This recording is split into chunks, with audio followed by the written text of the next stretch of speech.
I think that we build up saying no in our heads so much, and then you say it and you're like, no one cared. Right. But if they do, check that relationship. Yeah.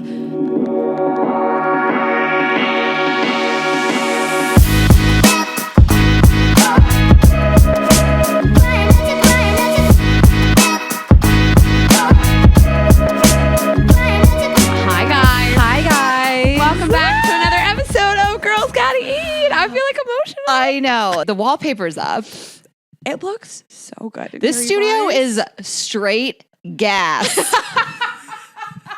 And I just want to credit you. This is at your home. You've been doing so much work. You and Tessa were putting together Wayfair furniture yesterday because one of your little task rabbit boyfriends canceled. The original one, not my boyfriends. My boyfriends would never.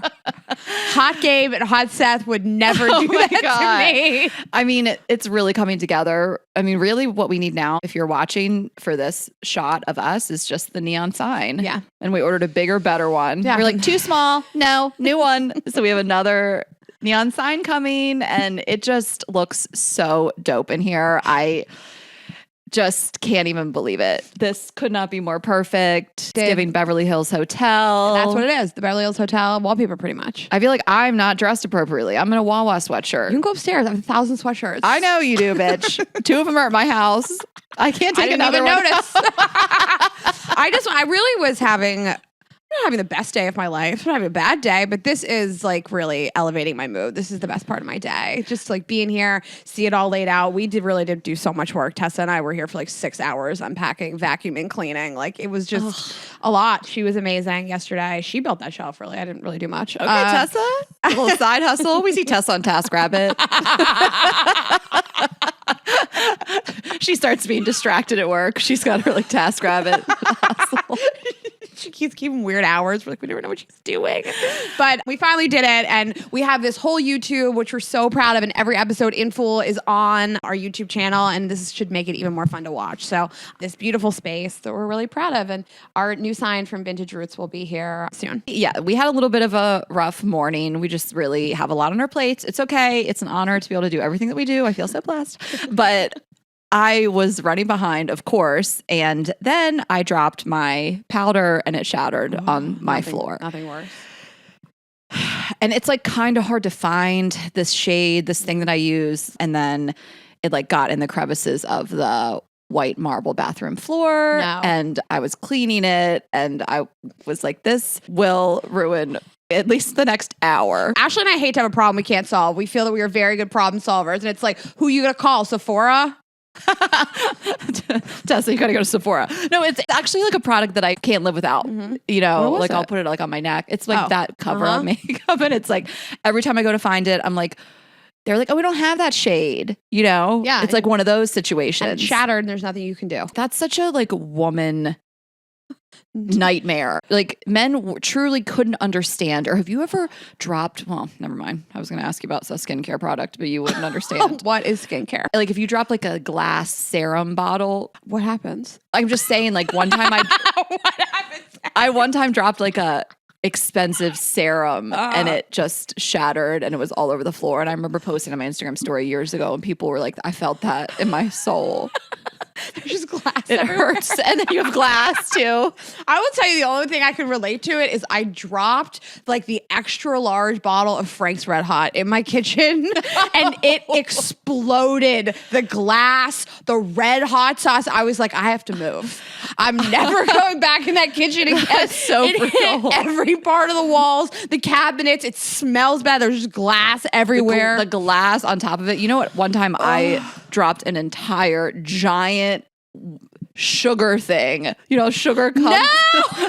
There's nothing worse packaged. I need a 1/4 teaspoon of sugar once a month. And you have to buy like 5 pounds of it. I feel like it's a conspiracy with like the sugar companies. Why do you need to buy so much? And it fell out of my cabinet and went everywhere. And I was like, I can't. I have to move. I'm moving. Do you think anybody has ever used the entire bag of sugar or you just throw it out when you move? I guess bakers, people who bake a lot. You got to bake a lot. I don't bake. And so every once in a while, a recipe calls for a quarter teaspoon of sugar. And I have... Okay, I'm going to tell you one more thing. We're spiraling. We're going to take our partners. Hold on. There was upstairs in your bedroom, there's this thing that I must have tried to weight it down. It's like a statue. And I must have filled it with rice. And whose bedroom? In your bedroom upstairs. My guest bedroom? Yes. Minasol's bedroom. The one that I meant for your bedroom to be, and then it's Rob's.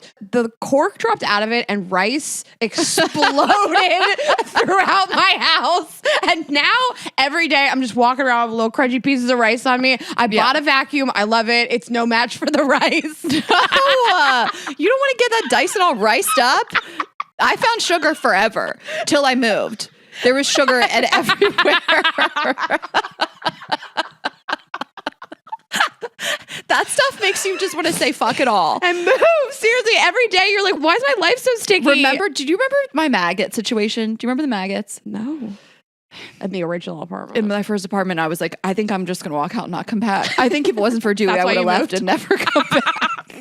It's not because you want a new apartment. It was the sugar and the maggots. Okay. Okay, now we're going to thank our partners that are important to us. New partner. We want to thank Stitch Fix for supporting our show. Stitch Fix is the best way to discover new styles and brands just for you. Right now, Stitch Fix is offering GGE listeners $20 off your first fix at stitchfix.com/GGE. I have you had to read that one. That's so fucked. You had to read that one. I volunteered to do this, and I was thinking that my lisp was getting better. And the other day, my ex, who likes my lip, was like, "Your lisp is getting harder." But I just got a lip flip, and I'm not talking. I'm having a little trouble. Do you feel that you're lisping? It's not a lisp. It's a little. My mouth has been altered. Okay, let's keep going. And also thanks to Athletic Greens for supporting GGE. Right now, it's time to reclaim your health and arm your immune system. It's just one scoop and a cup of water every day. Athletic Greens is going to give you a free 1-year supply of immune-supporting vitamin D and 5 free travel packs with your first purchase. All you have to do is visit athleticgreens.com/GGE. Yes, and thanks to Native for supporting Girls Gotta Eat. Native makes safe, simple, effective products that people use every day with trusted ingredients. Get 20% off your first order by going to nativedo.com/GGE or use promo code GGE at checkout. And big shout out today to Helix Sleep. Take their 2-minute sleep quiz and they'll match you to a mattress that will give you the best sleep of your life. Helix is offering 20% off all mattress orders and 2 free pillows for our listeners. Go to helixsleep.com/GGE and use code HelixPartner. Okay, little housekeeping to get out of the way. Okay. We've just gotten back from DC and Philly this weekend. We, as we're recording, have not gone yet. But assuming those shows were amazing, thank you guys for coming. We'll recap it next week. We're going to recap Chicago. If you are coming to Boston this week, we are so excited. Last call. Tickets left, girlsgottaeat.com. Yeah. Please get there on time. We always try to start the shows on time, but some of you bitches stay at the bar a little too long. Yeah, we just want to do this little PSA. The doors open the hour before showtime. We have a great playlist. Come get drinks. Like, if we start a show late, we are always ready. It's because people aren't in. They showed up too late. And we are going to stop holding them so long. And you will miss the opening. I sound like I'm like reprimanding. I don't mean to sound like an asshole, but we just don't want people who got there in time to have to wait. And this isn't a situation where we have some like opener that you want to miss. You know, we always have the sickest openers. Boston. Oh, you're not even ready. I've cried yesterday. It's been such a long time coming with this opener. So please just get there in time, find your seats. You don't want to feel rushed, and have a drink in hand if you drink, and just get there as early as you want so you don't have to wait in a long line to beat the line. You know, people just all come at the same time and it's a huge bottleneck, and that's what causes us to start the show late because we're concerned. We want everybody to be in there. Yes. Or we would just say fuck it and start it and be like, sorry. Yeah. But we want, you know, everyone to see the show. Yeah. And we have an incredible special guest for Boston. We don't always have special guests. We have an amazing one for you guys. So please come check out tickets at girlsgottaeat.com. These are our last 4 shows before we take a couple months off from touring. So you can come out in Ohio, also Cincinnati, Cleveland, Columbus. I think the only thing that there's really tickets left for is Cleveland, but a couple left for the other cities. So this is it. If you want to come see Girls Gotta Eat before the fall, this is it. If you are bringing friends, please send us roast, tea about them, stories you guys have experienced together, just crazy shit that's happened. If you're bringing your partner, if you're celebrating bachelorettes, birthdays, all those things, stories at girlsgottaeat.com. And we'll see you guys there. Okay. And then one more big announcement on the vibes side. We have a brand new limited edition for summer blow gel flavor. It is pina colada. The penis colada is going to be the treat of the summer. So suck a dick, have a vacation in your mouth. Let us whisk you away to a tropical vacation in the bedroom. What other marketing lingo? What else is there to say? I'm really excited. Coconut is not always my favorite flavor, and we tried it. I know because Ashley and I try so many flavors of this blow gel, and our blow job episode did so well. People always want to know what's the best way to suck a dick. What are your tips? Make it taste better. That's the best way. And lube it up a little bit. Maybe you're a little dehydrated. It tastes so good and it's so wet. And Ashley and I were trying all these flavors for summer, and you love coconut so much. And I was like, I don't know how this is going to taste. I'm obsessed with it. The little hit of like pineapple with the coconut. Oh, it's really my favorite flavor profile is coconut, but coconut and pineapple, especially. Like Kate would always say, if I could drink sunscreen, I would. Like, I just want to smell like sunscreen. Like that, just that whole vibe, just all coconut everything. So we're so excited. And again, like there can be coconut pineapple flavored stuff that doesn't taste good. And we tried all that we could to get the perfect flavor in this blow gel. So you can have the pina colada all summer long, and you can shop at vibesonly.com. Yeah. And we do sets of a lot of the stuff of the lube, the massage oil, and the pina colada blow gel. So if you want to just take that on vacation with you, we sell a little bag that goes with it. It's really fun. It's the Get Wet set. So get naughty on your vacation, guys. Vibesonly.com. Yes. Speaking of vacation, we just took one. Vacation. So we just, as we record, just got back from Chicago.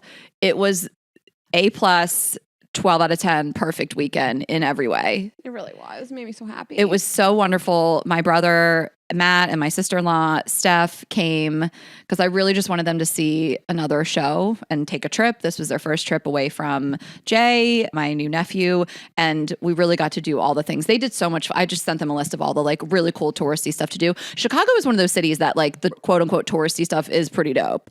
Like you really want to go to Navy Pier. You really want to go see the Bean. You really want to go to that, they went to the Starbucks roastery thing. Like we had this amazing meal at Au Cheval. I'd never had that burger, so I'm so glad I got to have it. We had deep dish after the show. Then they got to go to the Chicago Theater and they did the Ferris wheel. Like they really touristed it up. And they took the architecture tour now. Yeah, sorry. And number one thing is that architecture tour, which we did in August. We've been to Chicago a million times. I've been there 50 times. I love the architecture tours. Yeah. We stayed at the Hoxton. If you guys want to go to a hotel in the West Loop, we love it there. Got it into the Hoxton. Okay, Raina, this was the most rock star weekend.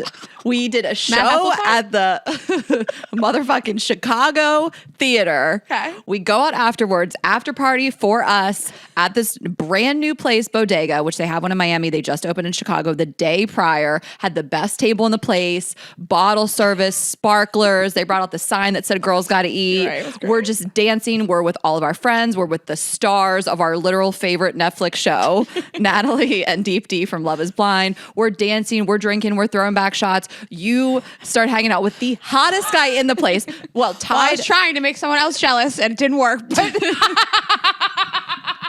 Raina, no. That guy was he was tied for hottest with his friend who was working. The bouncer. I think he was a manager. He was a manager. Of course, his name was Chris. You can't escape him.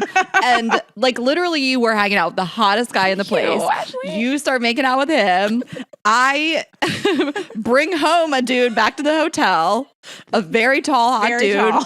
Yes, very tall, hot dude. I was like, is this the best night we've ever had? And it's so funny because it's like, you might think that we do these big shows, then we go out and get bottles, then we hook up. And it's like never once a year. No, we do go out, but the last time we got bottles was after the Chicago Theater last time. And we all got COVID. Running around in that club. We all got COVID that night. And it just was so funny because I was like, if one of us is going to hook up tonight, it's going to be Raina because she's already making out with this dude. And then lo and behold, I came from behind. You just swooped in. I mean, it was so crazy. I never saw it coming. And then you didn't even see him. You weren't there. I never saw him. I lost everybody. I got there. I was just trying to make someone jealous. And I found this other guy. And like, I exhausted that situation. I was just ready to go to bed. I was really tired. My feet were killing me. I was really fucking drunk. And I couldn't find you. And I texted you. I was like, I'm going to go home. No response. I get into bed. I text you one more time. Like, I think we should leave at whatever time. No response. And I woke up in the morning and I was like, something happened. I have to find her. I don't know what happened. And I just lost you. And apparently I lost you. You found a 6'6" man. Yeah. And I never saw him. And I'm going to talk about this more at the shows, by the way. I'm not revealing too many details. I'll talk about the shows. I woke up. We slept for 1 hour. So brutal. 1 hour, truly, like 6:30 to 7:30. And I come down. I left that dude. The way you rolled out of the hotel. Can you just talk about it from your POV? Okay, so I want to just rewind to the fact that like Ashley came over to my house. Ashley sleeps in long sleepy shirts. She just has the biggest sleepwear I've ever seen. And when you slept over, you're like, "Can I have pajamas?" And I like literally couldn't find anything for you. And you looked at me, and you're like, "All your stuff is sexy." Like it was disgusting. Like you were talking about your old sleepy shirts. Raina does not own a sleep shirt. Everything she has is sexy to sleep in. Everything is lace. It's insane to me. Like I have so many huge shirts. I love to lounge and sleep. What did I give you? You gave me this shirt that says Gemini that you just wear, and then I hadn't brought stuff to sleep, so I just had to sleep in that and nothing else. Pussy out. Like I was like, this is the biggest shirt she has. It's barely to my belly button. It is the biggest. I wore like a crop top, and like I was like Winnie the Pooh. No, nothing on the bottom.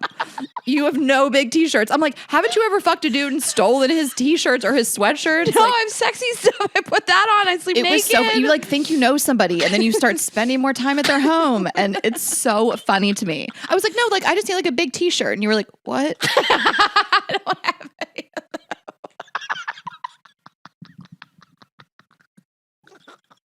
So So let me jump in. So I love a giant t-shirt, long sleeve t-shirt. That's elite. A giant long sleeve t-shirt that you wear like a dress. I want to talk about where you went to get it. Okay. I want to interrupt you. We were at brunch, me and Jeremy and our video guy, Brian, and you go, I have to go to Big and Tall, and you just leave. You didn't explain it. You were just like, I have to go to Big and Tall, and then you left. Didn't eat brunch, just went to Big and Tall.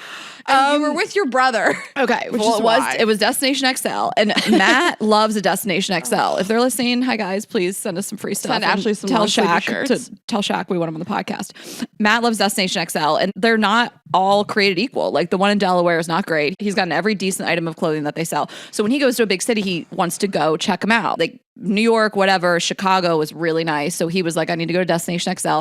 I wanted to see him that day. I hadn't seen him yet. So I just like went over there. I had him try on this neon yellow sweatsuit. We took a video. It was very funny. It was on my Instagram story. We'll play it right now for YouTube. And I was like, I just want like a giant long sleeve t-shirt. So I went to the sale rack in the back, found an XLT tall, because I'm tall. So it like almost comes down to the knee, vineyard vines, baby blue, has a lighthouse on the back. And I was like, this is my favorite shirt I own now. Like I'm sleeping in this. It's just so big and roomy and cute. I wore it to the theater. You rolled out of the hotel that morning. I at least got 3 hours of sleep. I ate some leftover Nando's mashed potatoes, which I snuck ordered. And I'm waiting in the car for you. And you rolled out of the hotel in a knee-length blue sleepy shirt. And you're like, that guy's still in my bed. I slept for 45 minutes. I just left this dude in my bed. You're like, I don't care if I ever talk to him again. Let's go to the airport. Yeah, I was like, don't order anything. I'll talk to you later. He was like, can I get your number? I was like, what? All right. And then just like left wearing my shirt from the night before. And that was the night. And you know, that's like, we can be so tired, so fucked up, and just still be in the car at 8 a.m. laughing hysterically. And that is the thing I value most about this friendship. Honestly, I feel like the funniest conversations of our lives are in cars at 5 o'clock in the morning to or from an airport. I know. One of the best days of my life was driving home from Newark at 5 a.m. with you. Oh my God. We realized both of those guys didn't eat. Yeah. That was a nice good moment. morning. But then this epic time, this epic night, and then we get to the airport. We got denied at the lounge. It was because of your sleepy shirt. And then they were like, ma'am, you're not up to code. She really had to like dig the knife into. She's like, if you read the sign outside, you would know we're not letting people pay for day passes. Yeah. And I was like, okay, it's too early to read. Okay. We relax. have Delta Lounge access. We don't have American, but I'm looking into it. So we got denied at the lounge, and then we ate in the airport food court the wettest burritos that's ever been known to man. It was just gallons of liquid. The wettest. I've been thinking about these burritos. They were so wet. And here's what I think happened. You're not supposed to put eggs, which can be a little wet, vegetables. Well, you got ham. And then like salsa and guac in a burrito with no rice or beans to soak it up. Totally. They were soaked. Mine fell apart. I was like, if anyone sees me right now, I'm in a nightgown eating a sloppy, soaked burrito. So this boy who I was trying to make jealous the night before was in the food court also just watching me basically laying on the ground trying to eat this burrito, which was leaking all over the place. I was wearing sunglasses in the morning inside the airport. We were like, no one can see us. And then he was like, I'm at your gate. And I was like, oh my God. That was just the best weekend. It was just truly the best. You know, both got a little action. Are you still talking to that guy? Did you guys exchange info? Yeah. Another funny thing that happened. This is another like real best friend moment. So much stuff happened at the Chicago show. We had a Hinge date there. They had both emailed us. Did you see those emails come through? Oh, I love this. Yes. Yeah. So they had met like briefly before. They both come to the show. We had them sit together. They are doing great. I hope it works out. But they were so cute. They both emailed afterwards. And then we had another thing happen at the show where we introduced this girl to this guy, and she's out with us at the bar. And then he came there, and I'm freaking out that he came. I really liked him. Like, I'm like losing my mind. So I am like, oh my God, Raina. So I come to tell you that he's there, and you're mid makeout, and I still interrupted you. You're sitting on the top of the ledge of that guy's table, and you were making out, and I like was like, Raina, that guy's here. And you were like, Ashley, are you serious right now? Are you serious? And I was like, okay, well, let me know when you're done.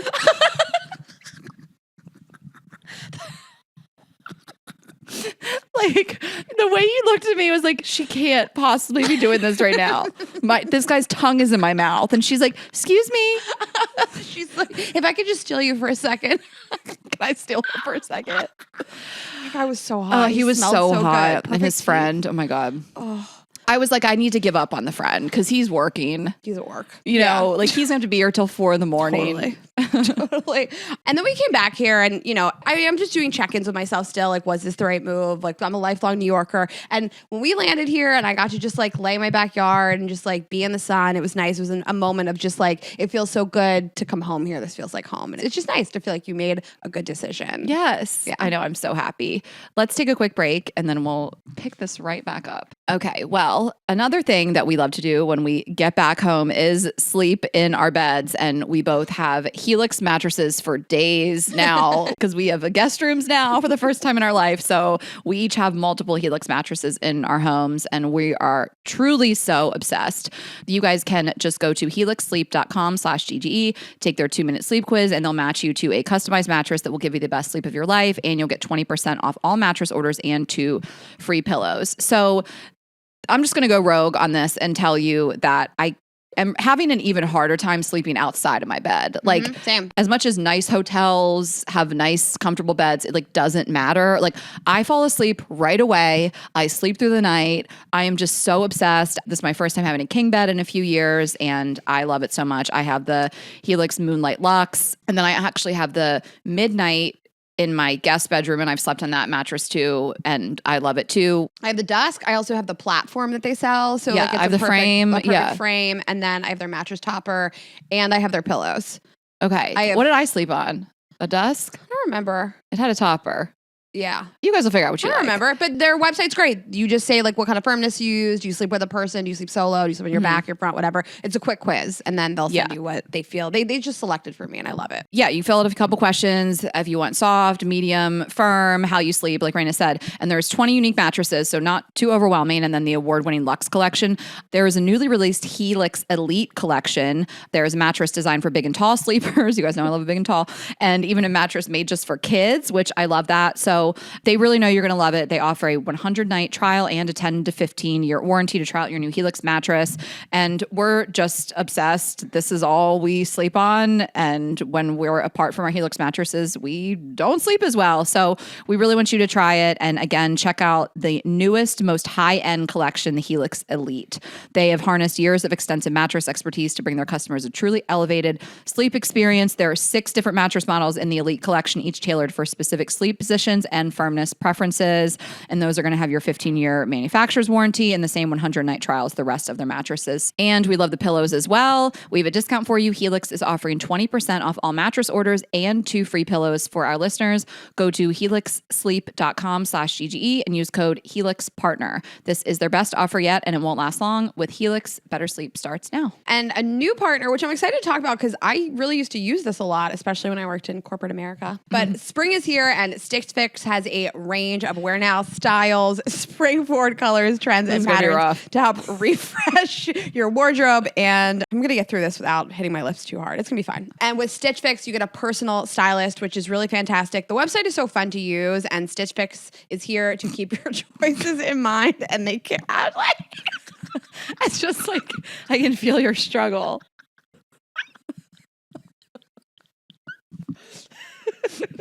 I really do love this company, but I hate saying the name. You volunteered to do this. I really did. Stitch Fix is there to keep your choices in mind, and they carry sizes from extra small to 3XL. And we have a deal. Get $20 off your first fix at stitchfix.com/GGE. It's just such a fun experience. You go online, and there is a stylist that kind of like learns your tastes, collaborates with you on the looks you'll love. You answer some questions. There's such a range of questions in terms of what you like, what does your body look like, what do you want to show off, what do you want to hide or highlight, which colors do you really like or hate? Are you in an office? Do you need to be in an office all day long? Or for me and you, we do a lot of like active wear stuff because we sit on this couch and record. And they have 1,000 brands and styles. They send you the pieces at home so you can try it on before you buy, and you just keep what you love and you send back the rest. Plus shipping, returns, and exchanges are always free. There's no subscription required. Simply order a refresh as needed or set it and forget it. With regular seasonal fixes, you're in control. So much in there that you can switch up, change, and they just suggest things to you that you might not think of for yourself. So really fun to play around, change your style up a little bit for spring. Right now, Stitch Fix is offering our GGE audience $20 off your first fix at stitchfix.com/GGE. That's stitchfix.com/GGE for $20 off today. I am going to wear my new top I got from them for recording because it's so colorful. Tessa loves it. You love it. Yeah, it'll be a lot of color, but I'm really loving it. It's actually like a shirt I wouldn't have bought for myself. Yeah. And I really do love it. So it's fun that they can pick stuff out for you. You know, they're stylists doing the work for you. Absolutely. I'll tell you something funny. So we have this stripper in Chicago, and he's very hot and I'm very attracted to him. I know. And you pointed out that he looks like my brother. Which he does. And we were on stage with him in Chicago, and I like gave him a hug, and then in the mic I'm just like, you are so hot, but you also look like my brother. I don't know why I told 4,000 people this. Yeah. And then he made an incest joke, which I was like, that was crazy. You're doing the jokes What now. did he say? He said something like, in the mic he did? Yes. I didn't hear it. He like did a play on words, like let's get into this, but he said like let's get incestuous. Okay. He's so hot. Crazy hot. But then yesterday, do you ever start saying something and you're like, I want to abandon this immediately? I was on the phone with my brother yesterday. No. Raina, you told your brother this? Why? And I was like, Arlen, there's the stripper and he's so hot. And then Ashley like pointed out that he looked, in the middle of telling him, I'm like, I want to abort this story so badly. You should have just hung up and be like, sorry, the call dropped. And Arlen was like, that's what's up. That's cool. No. I mean, listen, you know how I feel. People would always say that like Stephanie and I look like each other. And I was like, you guys just stop. Like, it's not. My brother says that you and Stephanie look like each other. And I'm like, don't ever fucking tell her that. I'm just like, what are you trying to say? I know. The implication is weird. Matt has great taste.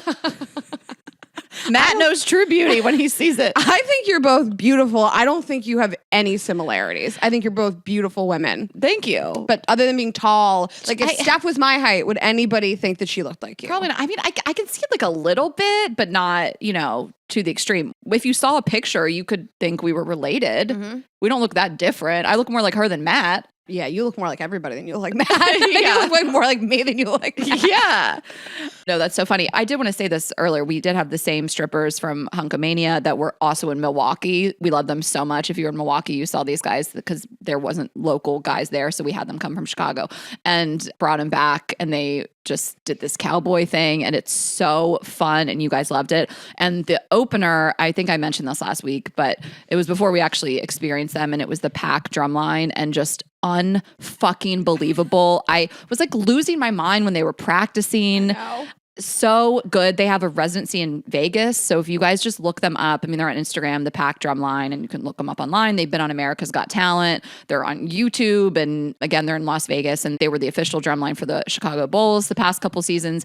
And this guy, Perry, I think he's like the head of it, and he did like a solo, but then we had 7 of them and then 1 woman. And like when Who Run the World, this remix started, she comes out and she fucking banged on these drums. Like I was losing my mind. Like it was the most serotonin flooding my body, and the crowd was so hype. And I'm just like, damn, we really do know how to do it and know how to open these shows, but sometimes it's just like the fucking top, and I cannot believe we booked them, and I'm just so happy, and I love them and I miss them. They ruined all other drumlines for me forever. Those guys were hot as fuck. Their outfits were so sharp in those like white suits. Everybody, that girl was so good. Ugh. Like I'm so proud that like we create a show, and so much of this is you, all of it is you. You book all the talent. So I'm just so proud that we create a one of a kind, like cannot get it anywhere else experience that like I'm proud of it. You can go see a comedy show anywhere. You go see a live podcast anywhere. This is whatever. You hear us talk about this every week. It's the best fucking show ever. And this was the best drumline we've ever had. Yes. Unreal. I can say this now because it'll be over, but we will have had the 76ers drumline in Philly and the Commanders dance team in DC for the second time. They're the fucking best. The best. So anyway, I get so hype. And really this moment at like 6:30 before doors open when we run through it with them is one of my favorite moments. It's just like the empty theater. Mm-hmm. It's really my favorite moment. And I always just really try to soak it up and not take it for granted. So can I read you this email we got about Chicago? Yes. We got the most funny, unique, just off the rails emails for Chicago. And we obviously couldn't go through them all, but this one really stuck out to me and it was relatable. And I just wanted to read it to you. I haven't seen this. Okay. She said, hello, I'm attending the Chicago live show and thought you guys might enjoy the story of how chlamydia led to my mom committing federal crimes. Perfect. About a year ago, I went to the gynecologist for my yearly checkup. I hadn't been in about 2 years because of COVID, but whatever, I'm sure everything is fine. As I'm sure you know, while they were checking under the hood, they do a swab. The way she writes this is part of it. While they're checking under the hood, they do a swab for chlamydia and gonorrhea. Nothing to worry about, just normal protocol. I have been with my partner for a while, no weird symptoms, totally chill down there. Once again, nothing to worry about. Well, imagine my fucking surprise when a few days later, I test positive for chlamydia. As this was my first STI, I was kind of freaking out. My partner and I had just met before the pandemic hit and went exclusive pretty quickly as a result. So that means whatever exposure I had was at least 2 years ago. I know what you're thinking. Yes, he could have cheated, but I honestly don't think he has it in him. He is obsessed with me, and that just doesn't seem like the case. So that means I've had chlamydia brewing for 2 full years. No symptoms, nothing questionable, just a pussy of steel. Dormant chlamydia. Pussy of steel.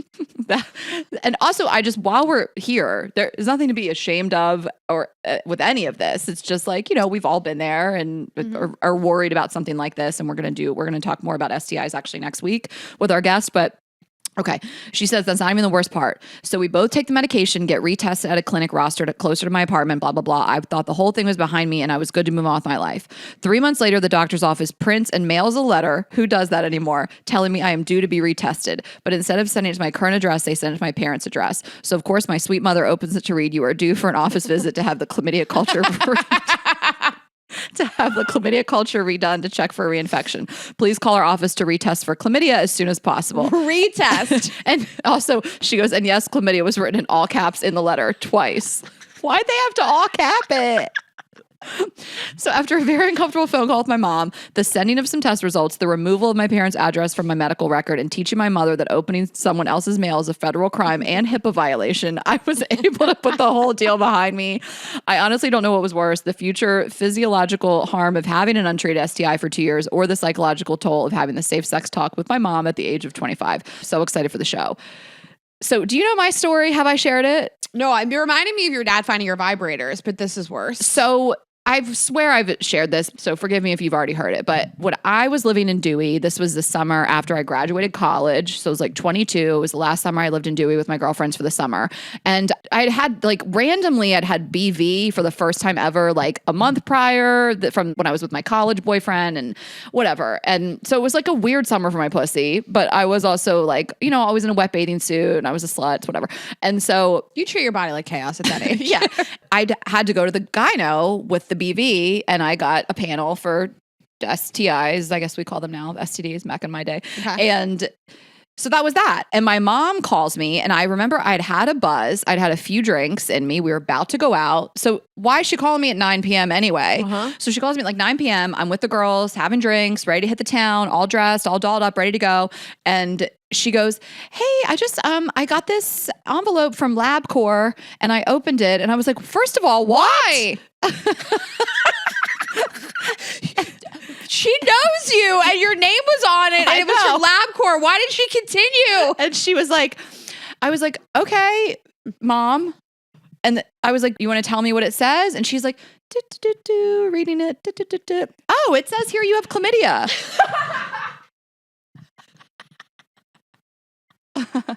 I was like, what? Bitch, what? Also, you don't even know which what to lean into, that you have chlamydia or that your mother has just told you. So nonchalant. And again, this is not, the more you know, they're so treatable, nothing to be ashamed of here. But you're 22, you're like, what? I was probably going to fuck someone tonight. And I was like, Mom, are you serious? And she goes, what? I've had that.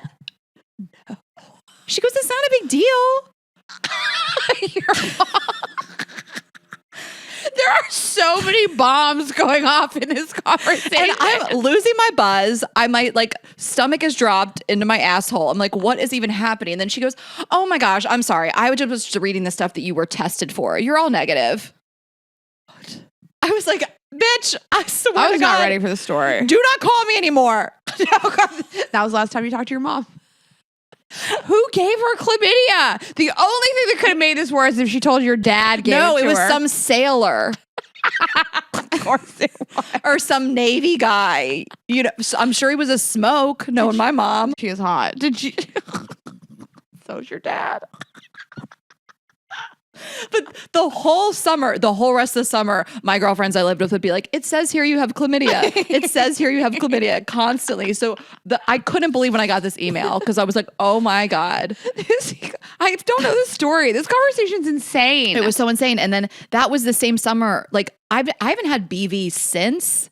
And I got it again. I was just really fucked up that BV summer. Again? And I had my meds from the first time, and the meds that I was on at the time, it was like a foam, kind of like a mousse, and you would put it in basically a tampon applicator and shoot it up you, and it cleared up down really quickly, huh? You'd lay down. And I shared a room with my best friends, and I would just be like, guys, I'm about to do my medicine. I would crawl into the covers.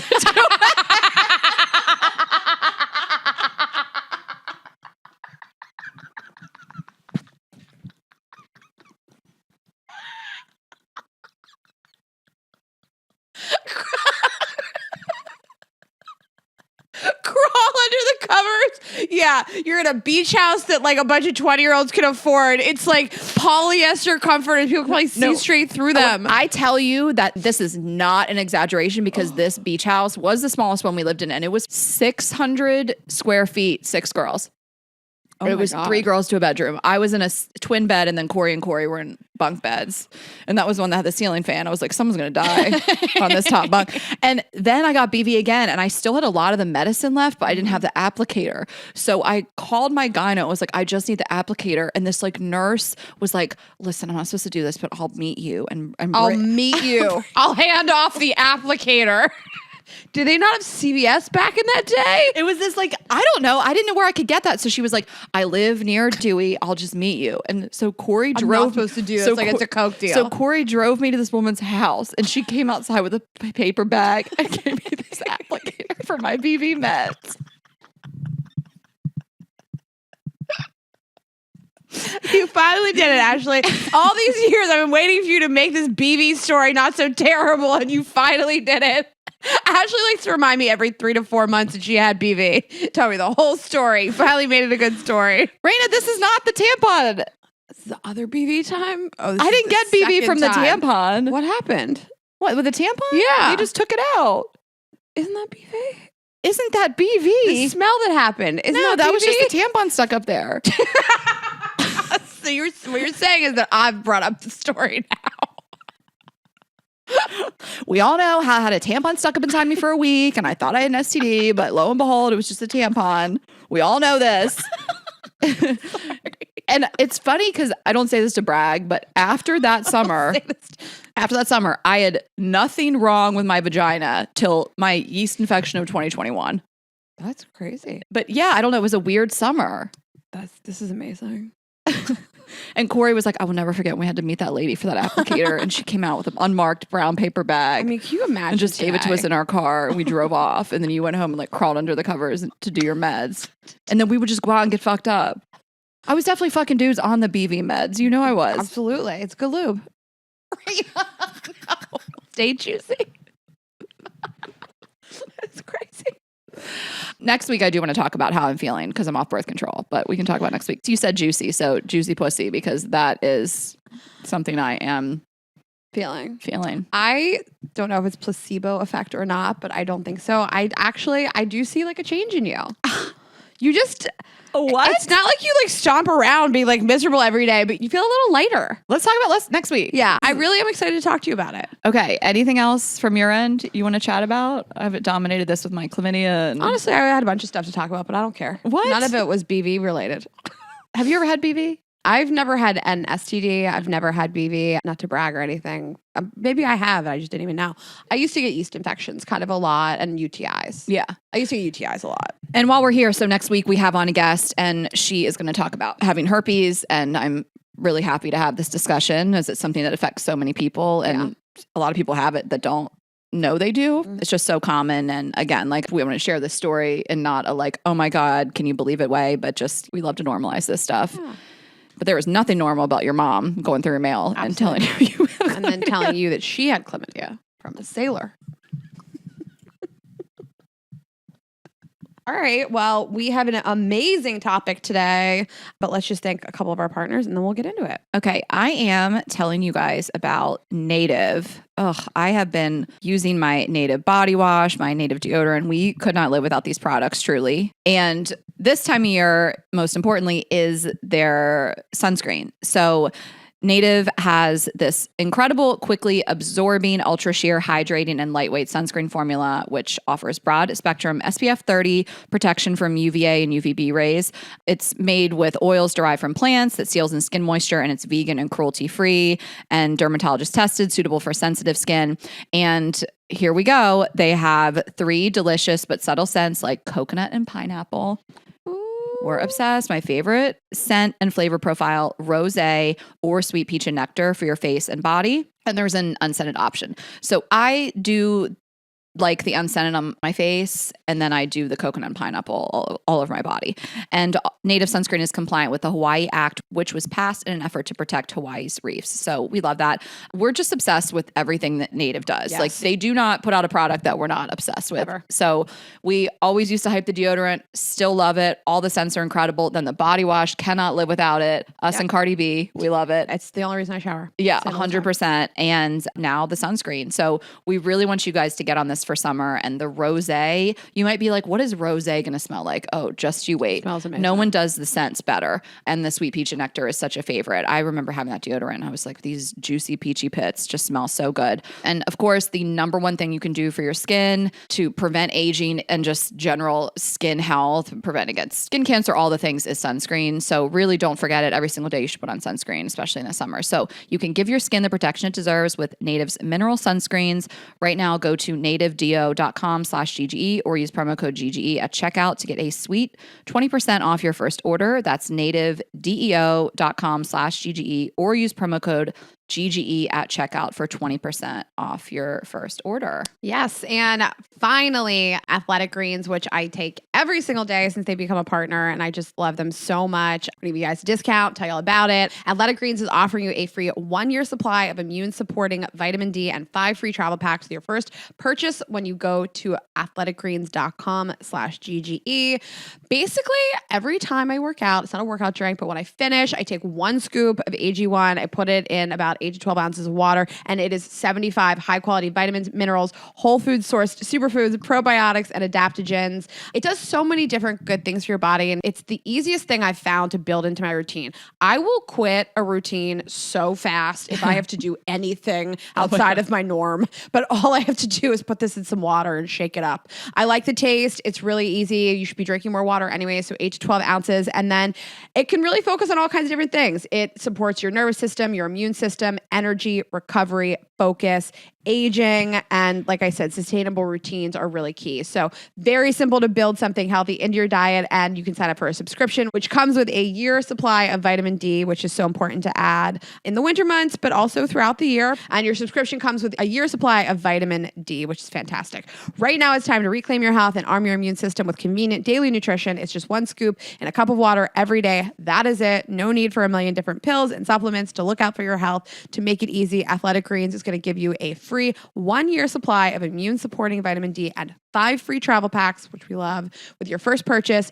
All you have to do is visit athleticgreens.com/GGE. Again, that is athleticgreens.com/GGE to take ownership over your health and pick up the ultimate daily nutritional insurance. Okay. I am really excited for today's topic, and you came up with it, and we are talking about feeling like you're being used by people, whether it's a significant other, a potential significant other, or a friend. And I mean, far be it for me to avoid a boundaries conversation. Oh, but It's funny that you said I came up with it. I don't need credit, but it's funny because what if I was like, I came up with it because I wanted to talk about you using me? Is this an intervention for me on our show? No, I actually saw this Instagram post, which I'll read, that kind of inspired it. But I feel like, we put it on Instagram. We asked you guys what you're struggling with in terms of friends and or significant others. And there was so many things that came up. And the thing that's really interesting to me about this conversation is like, there's so much information about like setting boundaries and setting the precedent early and not saying yes to things you don't want to do. And in a perfect world, we would all do these things. But everything that came up is like something that you're probably only upset about because it's a pattern. It's taken a long time. So, it's hard to feel like I've let things go for so long and now I don't know what to do here. So a lot of those things fell into that category for me. I think in a perfect world, we could give the advice of like, set boundaries early and set a precedent. It's like, that's not real life always, Yeah, and you shouldn't stress yourself out when you make a new friend or start dating someone that you have to like set your boundaries and draw lines in the sand. Like, that's not fun. We should be able to just exist and make relationships and not have to worry about that. And again, like you said, in a perfect world, you won't be used and people won't cross your boundaries. But it's also never too late to set them. Right. So many of us, I think, are just people pleasers. It's good to want to be there for others and say yes to things and be supportive and want to add to other people's lives. And it's nice to feel like I have this big circle of people that depend on me. But like when it starts to impede upon your ability to like do your own stuff and feel like there's reciprocal respect, then it's a problem. Yeah. And I'm so glad you said that. We did a great episode with Mark Groves that you guys really loved. And we really talked about people pleasing. So we always want to direct you guys to other places where we've discussed the topic in depth. So that was maybe like a year ago. It was July 2022. Okay, so summer 2022, and we did talk a lot about people pleasing. And I just want to say before we really get into this discussion, like sometimes you put people's needs in front of your own. Your family, someone could be sick, God forbid. Like there are times when you sacrifice your own happiness or your time and energy for someone else, because that's what we do when we have partnerships and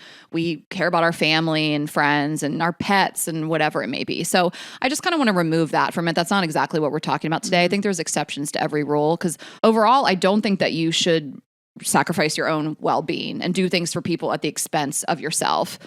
But again, there's always exceptions to that. And we do things that are hard and take us away from our own life for others because that's what being a good friend, being a good wife, mother, daughter, whatever is about. So, I just wanted to say that up top. It's like, we know those exceptions exist. Yeah. We're going to talk some shit today on people, but I do think at their core, most people are good. And if anybody could self-reflect properly, we'd all be perfect humans. I say that all the time. And so a lot of people don't really know that they're doing this, and a lot of people don't know that you feel quote unquote used by them for XYZ thing. And I think sometimes it's just having the conversation once and maybe you hurt somebody's feelings a little bit, but like, to hold a mirror up to somebody kindly and mention that you kind of feel like this. I don't think most people want to use you for whatever it is. Of course, there's situations where you just cut somebody out of your life and that's it. It's a pattern. You've tried to talk to them a million times. It just is what it's going to be. But most people don't even know. And if you just mention that you also need something, you're a person here and you need reciprocation, then people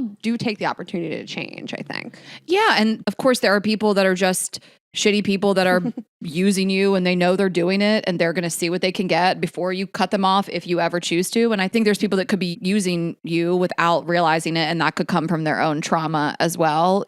I was in a relationship where I felt, I guess, quote unquote, used at times, but it wasn't this purposeful thing that my partner was doing. We really loved each other. I think he wanted to feel some sort of like unconditional type love, something probably from his upbringing and trauma that kind of caused him to lean on me, take more from me, and not some, oh my God, what is the word? What's the word you always use? Duplicitous. Yeah.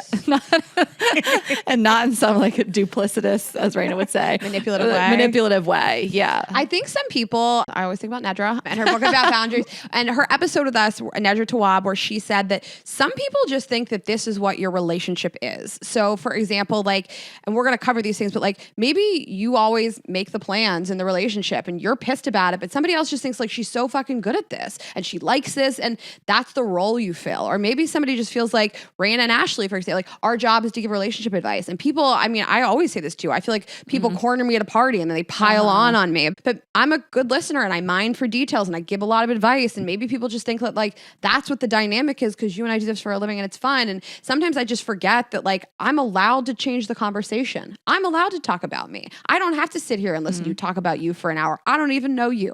So it's just reminding other people that this is not necessarily what the relationship always has to be. Like you have some say in it. Yeah. And there's a line because I pay a lot. We pay for our friends and I pay for my family when we go to dinner a lot. And I have always wanted to be this person. And when I started making money, I wanted to do that. And I treat people a lot, but I never want to feel like it's expected. And it would bother me if my friends started thinking that I was paying for them because I treat here and there. And my friends don't. I can't be like, it's pretty reciprocal. A lot. And I don't do it all the time because I don't want people to think that I am trying to flex, that I have more money. Like when I do a lot more for my family. And then, I feel like when you and I are together, we'll just put stuff on our credit card and things like that. And I'm just happy to do it. But yeah, it's kind of like I had a friend that always paid for me. He made a lot more than me as a close friend before I was making money. And I just always needed to check myself that I wasn't expecting it or just always letting him pick up the tab without offering, and most of the time he did. And it was just like, he's like, Ashley, you're fucking broke. Let me just handle this. And, but I was like, I still never want to take advantage of it. So, but there was the points where I almost had to check myself. So I just want to validate that you can fall into a pattern.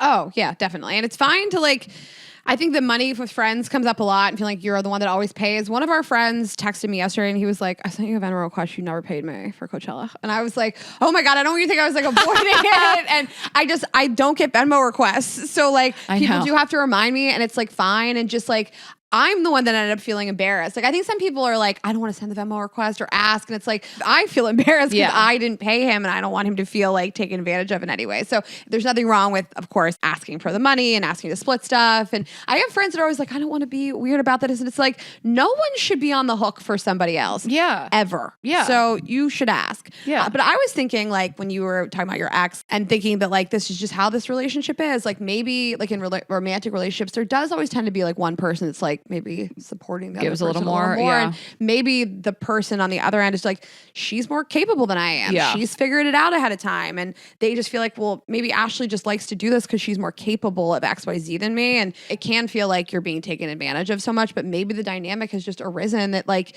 with my ex who I was engaged to, I was a couple years older than him. And I always found that like I was the one giving job advice, writing his resume, writing cover letters for him. And I always felt like it was very unbalanced and I kind of resented it. And we've talked about, just not doing things for other people that they are capable of doing. And just being like, I will explain to you that you're a horse and then I want you to lead yourself to the water, So even if you're in that pattern, you can stop being in that pattern. But the other person just might think like, Ashley's been there, she's done that, she's better at this than me, I'll take the advice. And you can stop the pattern. Right, like it's easy for her or it's easy for him or whatever it is. It's no skin off their back to do this stuff for me. And I think ultimately we'll talk about some of the instances where you could feel used, but you just have to assess how you feel after interactions with people. I mean, so much of this it's a gut check and it is asking yourself if you feel used, asking yourself if it feels unbalanced. And none of us want to exist in some sort of like tit for tat relationship. Like there's times when I need to lean on you so much more and vice versa. And that's just how relationships work. Like it's not, I do this for you, you do this for me, back and forth, ping pong till the end of time.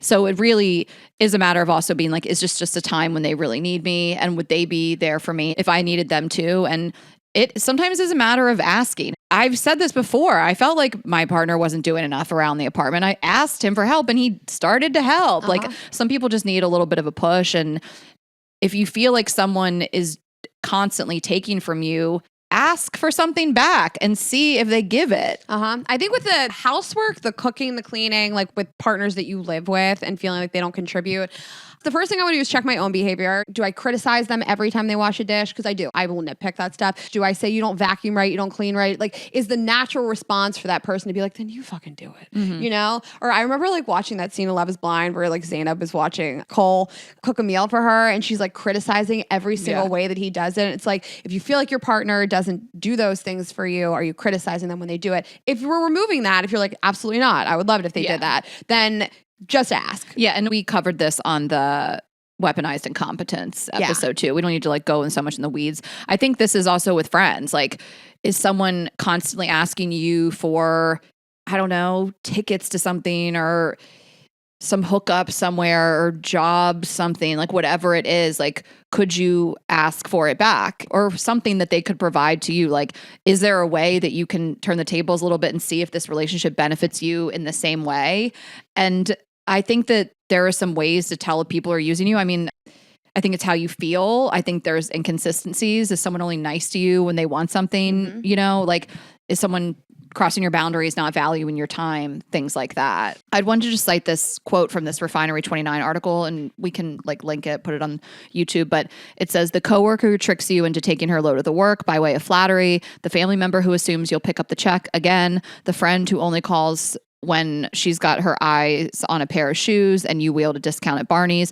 We all have relationships that devolve to a place of imbalanced servitude where the give and take are grossly imbalanced. But since women are often groomed to be giving and agreeable from birth, sometimes it's us ladies who are more likely to get used in relationships. Even worse, we don't always recognize when it's happening, how we allow it to happen, and when to calibrate our relationships so we get as much as we give. Oh, I love this. Yeah. But this came up a lot with friendships. I feel like I'm being used. I mean, that was the most our listeners submitted. It's the most I wanted to talk about it. And I've had different times where you feel like you only hear from somebody when they need you, especially with you and I, like, you only hear from them when they need relationship advice. They're single. They need somebody to talk to about their bad dates. And it's like not reciprocal at all. But what you're talking about, like the tickets to something, I had a situation recently where I want to say this gently because I feel gratitude for it and stress about it, but I feel like what happened and like the way that I handled it, I'm like proud of it. And you gave me really good advice. And, you and I have we have a large show and we have a large network of friends. And I think that a lot of times when people have a show coming out, a comedy special, a book, I always get reached out to, can you promote this for me on Instagram? Can you promote this for me on the show?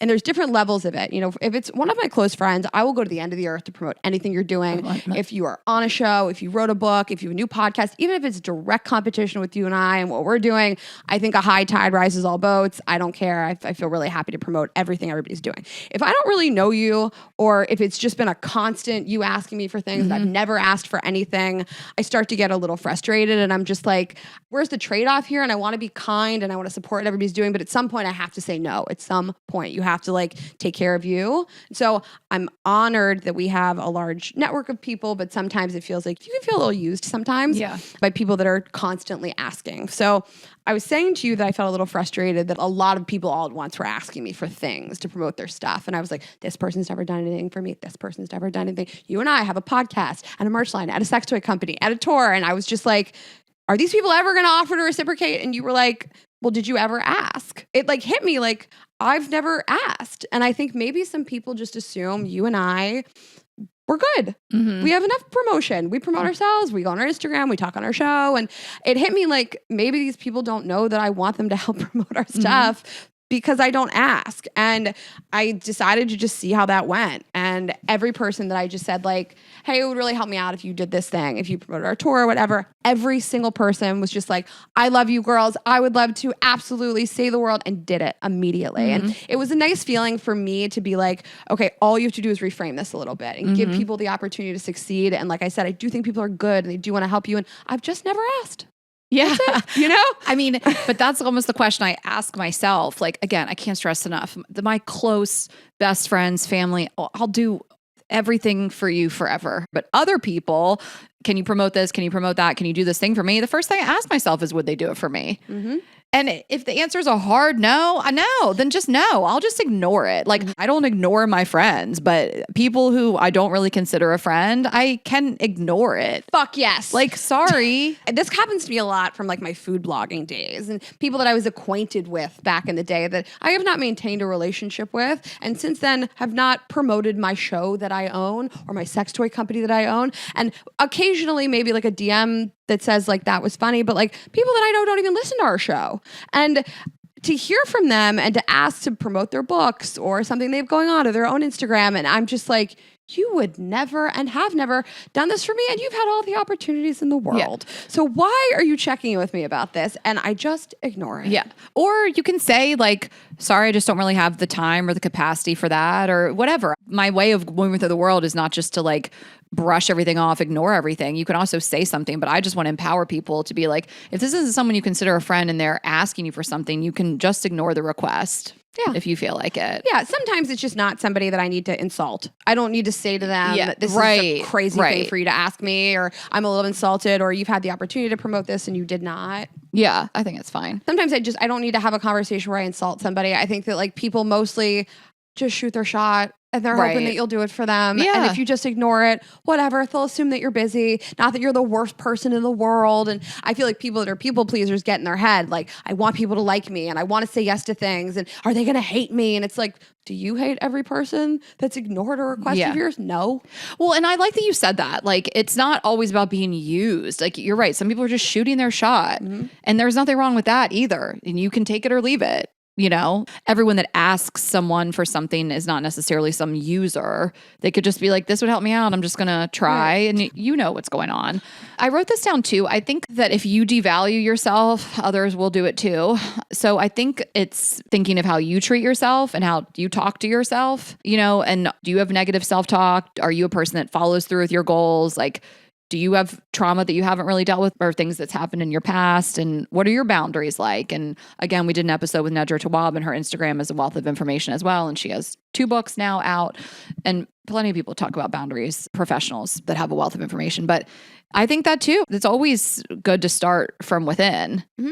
And I mean, all you can control is you, right? Yeah. You know, and I think it's fine to say no to things. It's fine to say I'm at capacity right now. It's fine to say I'm really busy. I would love to do this. I had a friend the other day that wanted me to basically read something of a friend of hers and give some feedback. And I was like, to be completely honest, I'm not going to do that. I can't. I'm really underwater with work. I'm not trying to be a jerk. If there's some chance I can get to it, I will. You know, it's fine to just say no. It's also fine to not respond to things right away. Sometimes I feel the need to like respond immediately because somebody has sent me a text. But in reality, I'm sitting here minding my own business and you've asked me for a favor. So it's okay to just hit the pause button. You don't have to say yes to everything. So the other two things that came up a lot with friendships that I'm like dying to talk about is feeling like you're the only person that makes plans and that you're on the hook for it. And I know that you really relate to it. And feeling like relationships are just one-sided in general. So that's what I really relate to with like friendships, is just feeling like I am always on the hook when you need something, when you're having a meltdown, when you need advice, and I don't hear from you otherwise. And you can give people enough rope to hang themselves, right? Like you can tell them that you feel like this, you can change the conversation, you can change the dynamic. Sometimes you just have to write some people off, you know, at the end of the day. Like I have a friend, I had to do that with her eventually. I just felt like every time I heard from her, it was, can you give me business advice? Can you give me dating advice? Can you help me plan this thing? And I just was like, there is no give and take here at all. Yeah. And I don't feel good with these interactions. Yeah. And the first thing is trying to redirect them. You know, like if someone's constantly wanting something from you and you just want to like sit down with them and have a coffee and share about your own self, can you ask for that? Would they go for it? I mean, you'll know. Think of what you want out of this relationship. You know, like I'm trying to think of a situation where someone's feeling used. It came up a lot that like I only hear from this person when they're single. Okay. And they want like dating advice, relationship advice. They want like a wingman. And I think that you can take the opportunity to, number one, change the conversation. I think you can shorten the amount of feedback or type of feedback you give somebody. So instead of leaning in and giving really lengthy, long paragraphs of advice, and voice notes and things like that, you can just sympathize and say, that really sucks. I'm so sorry. And you don't have to like lean into this being an hour of your day. And I've had to do that with people where I just kind of take a step back and I give them the opportunity to ask about me. Yeah. And I need to also, you know, like I acknowledged before, I need to be better at acknowledging that I need stuff too sometimes. Yeah. And allowing people to ask how I'm doing, because, you know, people don't know if you don't tell them. Yeah. And that's the thing too. I mean, that comes back to this inconsistency. Like someone only wants to be your friend when they're single and they want to go out and party. And you're like, you just disappeared while you had a boyfriend. I mean, that's up to you. I don't really want or need a friend like that. Understanding that like people's lives ebb and flow. And when they're in a relationship, they're going to spend more time with their partner. Like I get that. We've talked about that plenty. But when they completely fall off the face of the earth, they don't respond to your texts. They won't hang out with you at all. Like, do you really want that person in your life? I mean, that's for you to decide.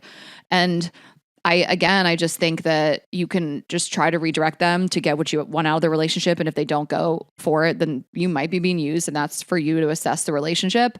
I love this quote I pulled from the Refinery article. It says, because we talked about self-talk, it says, the first step to empowerment is to switch from thinking he or she is exploitative to I'm giving up too much. And this comes from Dr. Susan Heitler, a clinical psychologist and author of a book From Conflict to Resolution. And I like that framing, like I'm giving too much instead of this person is using me, they're taking advantage of me, you know, like flip it back on you and I'm giving too much of my energy or my time or my connections or my attention, whatever it may be, instead of like, this person's a user, you know, like come at it from that angle for multiple reasons, but a lot just so you're not angry. You Absolutely. know? And I try to like reframe it with gratitude and be like, I'm honored that somebody respects my opinion, thinks that you and I are good at what we do, and they want to hear my feedback, that whether it's about business or dating. And I'm honored at the base of it, but I can't give my whole day to it. So it's fine. I have to take my time responding. And sometimes you're going to get a 1-sentence response and you just have to like take it, you know? And I don't mind that. Like not every text message I send to somebody has to be responded to that second. And I'm not insulted if somebody just says like, I can't get into this right now. Yeah, I totally agree. And the plans thing is interesting. I have turned into this person that does all the planning because I want to do what I want to do. And that's a large part of it. And I plan dope stuff and I don't want to do stupid shit. But that being said, my close circle of friends that we travel with, I trust them and what they want to do. And I think about the Greece trip, and Anushka and I kind of tag team that. And we have the Cabo trip coming up, and it is for my birthday. I am planning most of it, but I will ask for help if I need it. And I'm down to ask for help. Like our friend Sean, Anushka's husband and our good friend, really took the lead on the whole month in the Hamptons. And after that, he was like, I'm not doing the next one. Like he was like, I did so much of this. And we all would kind of divide it up. Like we have a weekend, we have a Friday, Saturday, Sunday. Let's all try to plan something. But he kind of like removed himself from the Greece trip because he was like, I did too much. And I was planning a lot. And I asked Anushka for help. And she was like 100%. Like, and she had Rex and we just really went at it together. And sometimes it's that, but you know, there's been points in my life, if someone was like, can I have help with this? I might be like, I don't have any spare time or energy to give you and I want to, and I'll try. But you know, you have to always think of your own boundaries and the time and energy that you have. But so much of it is just that, but I don't feel used. I feel like people know I want to do this and they know I'll ask for help if I need it. Yeah. I mean, I just think that I trust your taste. I know that you have like the same standards as me. I mean, maybe I would pick a different restaurant every once in a while, but other than that, like I know that you're going to pick a hotel that I like, and you're going to pick a restaurant or an activity that I like. And also, if you're on the other side of it and you're not the person that's planning and you've put this all on somebody else, all you need to do is say, how much do I owe you? Because you don't have a dog in this fight. Yeah. And if you're gonna have somebody plan all this stuff, then just show up with You the can't Venmo. complain. Yeah. You get what you get. But I do understand the frustration because some people are like, either I plan it or nothing happens. Either I plan it or we get there and there's no driver, like in a place where you can't get an Uber, and there's no reservations in a place you need a reservation. And it's like everything's on me all the time. Why do I have to be like that? And I get it that it's frustrating. I think you have to know who you're taking a trip with or spending time with and delegate it out. I mean, if you're the planner, then you're probably decent at delegating, like I think you can be honest with your group of friends also. And like, if you have a group of friends that you're like, they're all going to just fuck off and make me plan this whole trip. I don't know. You want to take that trip? Like, do you want to do it? Like, think about it ahead of time of like, all right, guys, I will take the lead on this, but can you help me with this? Can you help me with this? Can you help me with this? Like, I think it's a matter of delegating, and I don't think there's any harm also. And if let's say you have a group of 4 girlfriends, you got your little Sex and the City group, and every weekend you do something and you're like, I've made the reservations for the past fucking month. I plan the daytime activities. I plan the fucking festivals. I get the tickets. Everyone Venmos me. Like, I'm just running this group social calendar. Like, so you can say it next time you're at dinner. You can be like, guys, I have so much fun planning stuff for us to do. I love to do it, but it just has been like a lot lately. And I got my own shit going on too. And I'm busy with work, yada, yada, my dog, my sex life, whatever. Can someone else kind of just like take the lead on next time we hang out and make a reservation? And I'm happy to jump in where need be. But again, it's just like asking when you're not angry or you've been pushed to the limit. Mm-hmm. And again, the reframing of not my friends take advantage of me, but I'm giving a little too much and I would love if they would help. Yeah. I mean, every conversation, we even talked about this with the money stuff. If you just lead with like, I understand this is weird, or I'm touched that XYZ, like that's always a better way to frame it. Like, I'm touched that you guys trust my taste all the time. Mm-hmm. It's great. And I love being in charge of this. I need a break from it. Yeah. And even if somebody can like manage the split wise, that's what Sean had done all summer. Like if one person can be in charge of like paying and divvying up what everybody owes, and you can just make the reservations, that would be even nicer. Yeah. Just like to take that off your plate. And there's just also, if it comes down to somebody it's not your close friend, it's someone that, I don't know, knows you work in PR, is constantly asking you for stuff, or you have some sort of connection or hookup and someone's just constantly asking you, there's a lot of power in saying no. They will probably take the hint, like, say no in a kind way, but you can say no. If you feel power in it. I don't say no a lot. I like to say yes. I'm not some like hard boundaries all over the place type of person. I love a boundary, but not as much as you. But I just like talking about boundaries. Yeah, you're talking about boundaries. You just miss. I don't know about having them, but I mean, I say no all the time, and I don't feel bad about it. And that's because I try to say it in a nice way and not in an accusatory way. Like, I feel like recently I told you I like couldn't do something. I was like, that I always try to like go along with the schedule, but like I just have to draw a hard line, and this is one time. And you were like, yeah, it's not a big deal. I think that we build up saying no in our heads so much, and then you say it and you're like, no one cared. Right. But if they do, check that relationship. Yeah. That's someone that wants to push past your boundaries, I saw this Instagram post. This was kind of what inspired this topic idea. And it was at the account We the Urban. And it was 9 ways to not be used. And we can share this, but I just pulled 3 that I really liked.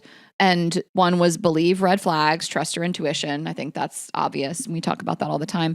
One said don't fall in love with potential, which I kind of like that. And again, you're welcome to do that, especially when you're younger. But I think we've all fallen victim to that. Like, you see so much potential in someone as a romantic partner or a friend even, or whatever it may be. But just think about who they are right now, maybe, before you go down that road. And then trust patterns, not apologies. And I fucking love that. I have dated a professional apologizer, and people can apologize and they can sound so self-aware and they're taking ownership of what they did and all this and that. And you have to see the action and you have to trust the patterns, and you have to really take note of what they're actually doing and not just saying. Yeah, and the patterns in their life as well. Is this a pattern with all their friends? Yes, Do they have issues with coworkers, employers, other friends, romantic relationships? If I see that, then I'm off the hook. I'm like, the way you said that. I think about like one person in particular who I just like really had to, Azul's really like creeping, who I kind of had to cut ties with. And I just felt like every single conversation was just to benefit her somehow. And it was not reciprocal, even 1%. And I just looked at every person in her life and I'm like, she just does this. She's just a user of she just takes and takes and takes. And I was just like, I'm off the hook. Yeah. This is not a me thing. And I think family is a little different conversation. And this is not something I feel super comfortable diving into. Family is really tricky. And this is, talk to your therapist, read Nedger's books, all this stuff. But it's tough because I was reading this Instagram post that really stuck with me on parents who start to lose touch with their kids because they haven't built much of a connection and relationship outside of I raised you and I did all this for you and now you owe me your time and attention and I need to be the top of your priority list. And it was talking about how like that's not the relationship you want to have with your kids, is like I did this for you, now you have to be around for me and come visit me and be, so parents can get into that. Parents can get into like I did all this for you, now I get to just like cross your boundaries, use you for whatever I want to. So this is just stuff that there's plenty of resources out there for. But I just want to say it to validate anybody that feels like used by a family member. I think that's really tough. Really tough because you can't axe them out of your life the way that you would a friend or a romantic partner. Yeah. Let's talk about romantic partners a little bit. Okay. So there were a few things that came up over and over again. There's something that you brought up to me. Like there's obvious stuff like money and sex you feel like used for, but you said attention. And I thought that was really interesting because I hadn't thought about it. But I do think it can like really happen where you're like, this person, I only hear from them when they like want fucking attention. Yeah. Like, is it always on a Sunday? They have some like Sunday scary situation and they just like need a hit, of that attention, serotonin, dopamine, whatever. And they just text you and it when you see it. But there's certainly relationships where you're using each other, but you got to be able to get what you want too. Are they responding when you want attention or you want a little hit of that too? Right. Like, I don't know if you have that kind of reciprocal relationship. I don't see that much wrong with it. The same with sex, but as long as you're getting what you want when you want it too. I mean, I have several relationships like that with several men and I don't care. I feel great. And I don't think we quote unquote use each other for attention, but it's like flirty. It's light. It's just like we check in, we'll talk on the phone. And then there's nothing like outside of that. I don't need them as like a romantic partner. It feels reciprocal. And when I end the interaction, I feel good. I feel positive. I feel happy. Like you should check in with yourself. How do I feel after this interaction? Because I do think we can feel like somebody just checked in with me because it's Sunday night and they're hungover and they're upset and I've flirted with them and like then they just leave me on red. Yeah. You say something funny, they just don't say anything back. No, hard no. Like so much. I hate it so much, but if I can get it when I want it, then fine, I guess. But like, I don't like that feeling. I don't like, especially like sharing something about myself or saying something funny and being left on red. Like, no, I'm turned off by it. Like I have the ick.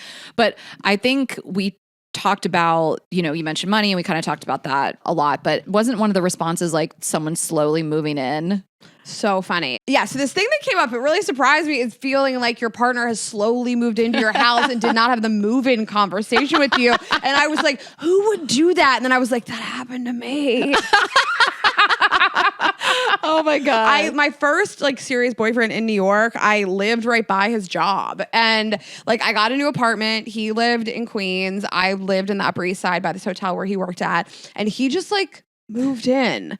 We didn't really have a discussion about it. And then he changed his address to my place, like his mail forwarding. This is the you don't live in here anymore, bitch guy. Oh my God, if you guys are like the OG listeners, this guy like basically cheated on me and I caught him and he's running around the apartment naked. I'm breaking all of his stuff and I was like, you need to get the fuck out of here, motherfucker. And he was like, I live here. I'm not living. I was like, you don't live here anymore, bitch.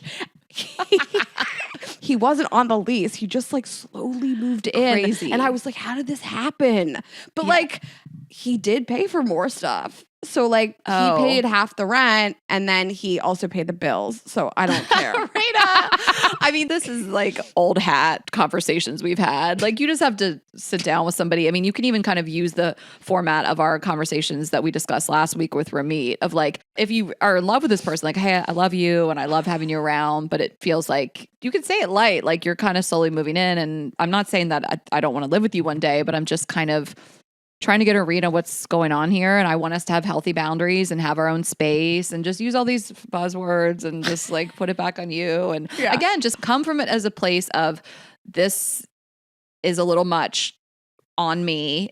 Not that like I'm being used and exploited, you know, I think sometimes you might be. Yeah, you might be like that time with me. I think that's one of those conversations that like people will walk away feeling a little hurt and a little bit miffed because there's no way to say, I don't want you in my space 7 days a week without hurting somebody's feelings a little bit. But just because somebody walks away from a conversation miffed doesn't make it not worth having. It doesn't mean it won't get a little bit better. Like I've certainly had conversations with people in my life that have hurt my feelings, but that doesn't mean they weren't worth having.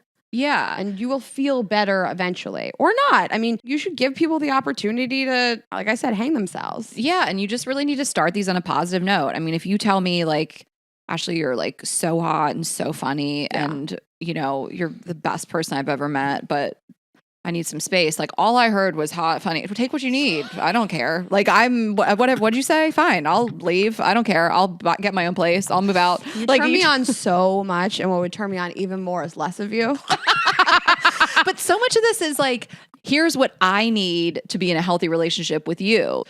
I need a little more space for me to function as a partner in a healthy relationship with you. Yes. So the very last one that I wanted to cover, a lot of people submitted saying they feel like they are being sort of taken advantage of socially by their partner, that they're the one that always makes the plans, that they're on the hook because they have more friends, they have more stuff going on socially. I think that comes from a place of like your partner probably feeling like you just do have more friends and you do have cooler ideas, and it does oftentimes fall to the woman to make all the plans. And I mean, I think you just have to, number one, just acknowledge like maybe that person doesn't have as much to offer. Like I was in a relationship with somebody that I planned all the friend stuff and all the barbecues and all the trips and everything. And I don't know that he really had as much to offer friendship wise. And I think he was just excited to be around the people in my life. And there's nothing not nice about that. It sort of just is what it is. I mean, it's something that I super value in a relationship. You know, like a thing that's high up on my list is someone that has a circle of family and friends, you know? So I probably wouldn't even go down the road with somebody that I felt like didn't have their own stuff going on. I guess there's a world also in which, and you see this a lot of times, we talked about this with Jeremy and Lauren, that like when guys get married or get in a serious relationship, they start to lose some of their guy friends. Yeah. And this is a thing I've even seen more of. So there's certainly that, but you can always encourage your partner to call their friends, go out, do something like, babe, I would love for you to like go out and have a night with the boys or the girls or whatever it is. But I just think a lot of this is assessing it up top, you know, like, does it matter to you? It doesn't matter to everybody. Some people might be like, no, oh my God, he has like no friends. This is so dope. He's just with me all the time. But you just have to, again, sit back and see what's going on. And I think this is a lot of times asking your best friend, you know, who can see something from the outside and may see something that you're experiencing from within. And we always say this, like, you help me so much, you and Kate, of seeing stuff that I might not be able to see. And you should definitely lean on your best friends for advice. Like if you were to share with your best friend, someone who knows you inside now, like, I'm feeling a little like used in this way or this or that, or maybe a little taken advantage of. Do you think this? Do you think I'm being crazy? Like I would absolutely ask one of you guys, because you would tell me straight up, like, no, I think that's pretty normal and maybe you're overreacting, or yeah, absolutely. And I've been wanting to say this for a while. And I think that like when we're in it, we read into it a lot. And sometimes you just need somebody else to be like, I don't think this is abnormal. And have you given them a chance to make the plans? And have you given them a chance to include you in their friend group? Do you talk shit on their friends? Do you act like their plans are stupid and their hobbies are stupid? So I absolutely agree with you. I think it's so important to ask somebody else to just take a look at the situation through a different lens, because you only have your lens that is so informed by everything in that relationship. Okay. Well, can I end it with this quote from this article? You're killing it with the quotes today. It's all from this one article. I link it. Okay. It says, This is from AJ Levan, a resilience coach who works with University of Pennsylvania's Positive Psychology Center to give resiliency training to U.S. soldiers, actually. And they say, when we constantly help someone, we may be undermining their ability to help themselves, which is harmful to both you and the other person. Standing up for yourself is always worth it. It'll either create boundaries and mutual respect, enhance the relationship, or it will highlight relationships that need to be weeded out. So lace up your boots. You've got some standing up to do. Work. All right. Well, I hope we did this topic justice. I love it. And I want you guys to walk away feeling like people aren't always trying to take advantage of you, and you can stand up for yourself and ask for what you need. And most of the time, I really do think people will surprise you and actually listen and try to give you what you need. Yeah. And we're at the age where we've been through it with friendships in our 20s and 30s that have needed to be weeded out. Not a ton, but it happens. And that could be what needs to happen too. Yeah. So end some friendships. Trim some fast. Okay. All right, guys. Well, you can find everything you need at girlsgottaeat.com. We got a little refresh on the website. Yeah, I got to fix a couple things. Chloe switched some things out. It says Snack City Tour. We have some fresh photos in there. So check out girlsgottaeat.com. Get tickets. Last call for Boston. We will see you this weekend. And then, of course, Ohio. There seem to be a few tickets left for Cleveland. And then that is it until the fall. London will kick it off. So Snack City Tour, get those tickets. Girls Gotta Eat podcast on Instagram and on TikTok is also Girls Gotta Eat podcast. I am Ash Hess. Raina is Raina.Greenberg. And of course, our company Vibes Only, vibesonly.com, Vibes Only on Instagram. And subscribe to YouTube. Tell a friend. Don't get used. We'll see you next week. Buy the pina colada blowjob. Suck a dick suck a this dick. week. Suck a dick, guys. Have a good week. Bye.